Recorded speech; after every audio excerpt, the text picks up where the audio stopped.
Good morning, everyone, and welcome to Think Future. My name is Chris Kalaboukis, and once again, we're coming at you live from deep in the heart of Silicon Valley, California. We're talking innovation, startups, the future. Not necessarily those, and not necessarily in that order. If you're watching on YouTube, smack that subscribe button and hit that bell if you want to be notified when a new show comes online. And if you're listening on your favorite podcast service, please subscribe and please drop a note on Apple Podcasts. It'd be greatly appreciated. So this is Tuesday's show. Tomorrow is Wednesday's show, which is the interview show. So if you are interested in being interviewed by me on the Think Future podcast, please drop me a note, chris@ideateandexecute.com. Go to the website, ideateandexecute.com, and click on Get Interviewed and fill out the form, and we'll do a 10-minute quick call so we can discuss the formalities of the interview. So if you are into innovation or startups or the future, and you're interested in coming on the show, just go there and let me know. So there's the pitch. There's the pitch for the show. So why are we so afraid of the new? Why are we so afraid of innovation? Well, I mean, it's pretty simple. It's a human thing. It's a human thing. We are all afraid of the unknown. It's a weird dichotomy. It's like we love the new, but we're afraid of the unknown. We're both afraid and excited about the unknown. It's kind of like being on a roller coaster, right? You don't really know what's going to happen next.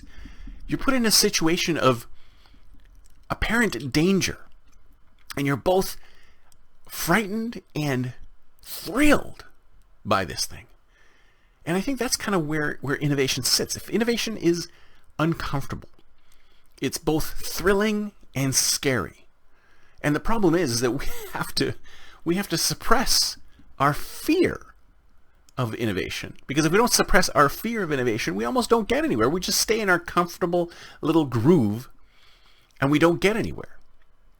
But the thing is that this is something that we have to physically do. Because if we just sort of fall back on our instinctual way of doing things, if we fall back on human instinct, because a lot of times that's what we do. We fall back on human instinct because I believe the thing that separates us from animals is our capacity for reason, is our capacity to think, is our capacity to sort of go above and beyond the sort of base animal things that we are. Even though we are base animals, we also all have the ability to think. We work at higher levels than animals do, or we can work at higher levels than animals do if we choose to. If we choose to.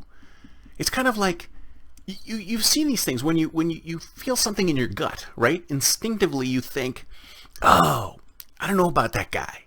I don't know about that guy. But then you think about it, you go, wait a minute, this person is somebody different, but he's another human being, so he's probably okay, but he looks different and he acts a little different. Maybe I have to sort of crank my reason into being, saying that this person is just another human being and I have to get over my built-in biases. Because everyone has them. It's a human thing. It's not something that we can drum out of ourselves. We have to think our way through it. Because it's an instinctual, biological thing. It's fear of the other. Fear of the new. Fear of what we have never experienced yet. Because a lot of times we don't have context. If we are seeing something brand new for the first time that we've never seen before, we don't really know if it's a threat or a friend. We don't even know if this person, place, or thing is a good place or a bad place. We don't know if it's going to hurt us or it's going to help us. So that's the first thing we have to get over. And we have to use our brains to say, you know what, I'm feeling uneasy about this.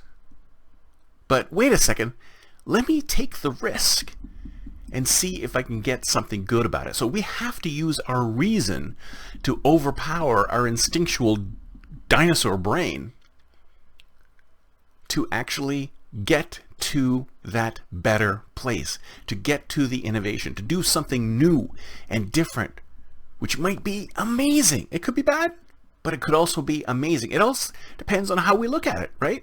We could look at it and say, this new thing is probably bad. This new thing is probably amazing. It's the way we look at it. If we can go at it with a more optimistic attitude, then maybe we want to work those brain cells and use our reason to say that, you know what, this new thing, it might not be so bad. In fact, it might be great. We have to use our reason, our capacity for reason, to overrule our instinctual dinosaur brain to get us to the new place. That's it for me for today. See you next time, and until then, don't forget to think future.